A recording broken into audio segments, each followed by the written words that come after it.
Rose's Big Adventure is the 22nd episode of the third season of The Golden Girls. This is directed by Terry Hughes, and as always, there will be spoilers as I go through the episode and share some thoughts. Part of the episode I really liked, part of it I didn't really care for very much, but I certainly didn't hate it. It starts off with a character called Ernie turning the garage into a guest room, and then we see Rose with a character called Al, played by George Coe, and Al is recently retired, so he's celebrating this. Rose is really happy. She does seem genuinely very happy, and that is so lovely to see. And I will talk about the two parts of the narrative in turn, the part with the garage and the part with Rose. They do come together at one point, which I think was very well done. The structure of the episode is really great, but I just didn't care for the garage part. I didn't really get anything out of that at all. I'll talk about that first, then I'll talk about Rose. Ernie ends up walking out, so Sophia finds a character called Vincenzo, played by Vito Scotti, and he doesn't speak any English, so there's a lot of translating, and I guess they tried to get some humour out of things being lost in translation, but I didn't care for it. It didn't really speak to me at all, and there were a couple of jokes about Blanche, which I thought were okay, none that I wrote down as being worthy of relaying, in my opinion, but certainly there were a few okay moments, but in general it just didn't really make a lot of sense, and Vincenzo was basically asking the girls to do the work, and I just didn't care for it. I didn't like it at all. The other part of the narrative I really thoroughly enjoyed. Rose, I'll be honest, on the one hand I agree with where she's coming from, but at the same time I kind of don't. Because she starts to get a little upset that all Al wants to do is sit around watching television. Now, bearing in mind not much time has passed, unless it's taking them weeks and weeks to do the garage, which, considering not a lot was done, seems unlikely. So I think it's reasonable for Al to just want to do nothing, at least for a little bit, because he's newly retired. But Rose seems to think that he should just jump into his next adventure, and I don't think that that's necessarily a reasonable expectation.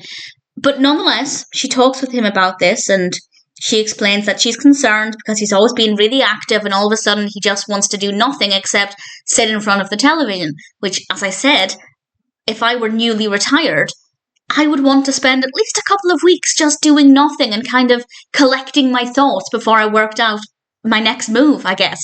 But I'll listen to this, and he decided to do something that I think is a good idea. Kind of. He decided to spend his life savings on a boat to sail around the world.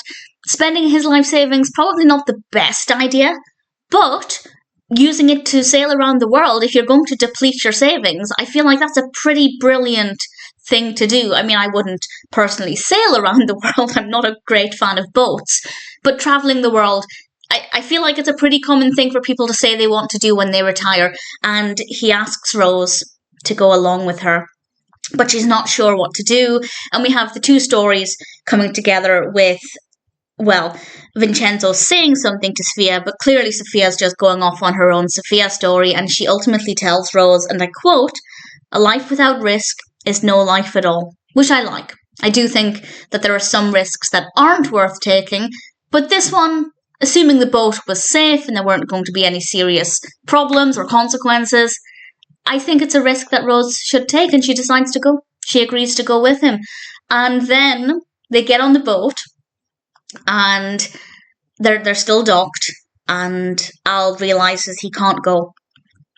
And the reason he can't go is because he's seasick. I feel like that's something he probably should have realised before buying a boat, but I do love the fact that Rose was supportive of him. She didn't say, "And you've bought this boat and you've wasted all of this money." I'm assuming he'll be able to sell the boat on and get most of the money back. But I like the fact that Rose was just instantly supportive of him, and she said they could go and take pictures with Goofy instead, and it's a different kind of adventure. And it was a really nice way to conclude that part of the story, and I rather enjoyed it. So my only issue with that is that Rose, I think, was being unreasonable with expecting Al to just launch straight into his next adventure as soon as he's retired. I feel like everybody is allowed a little bit of calm and peace and quiet after retiring, at least for a few weeks. But other than that, I think everything there flowed really well. Don't care for the garage story. As I said, a couple of jokes about Blanche were not too bad, but it definitely felt I guess it just felt a little bit underdeveloped. I didn't really find any of it entertaining. I don't know, maybe if they'd taken a different direction with it, I'm not sure. But for me personally, I didn't get anything out of it. But nevertheless, I still enjoyed the episode. It's not an all-time favourite, but Rosa's Big Adventure is, all things considered, not a bad episode of The Golden Girls, and I'd be quite happy to watch it again at some point.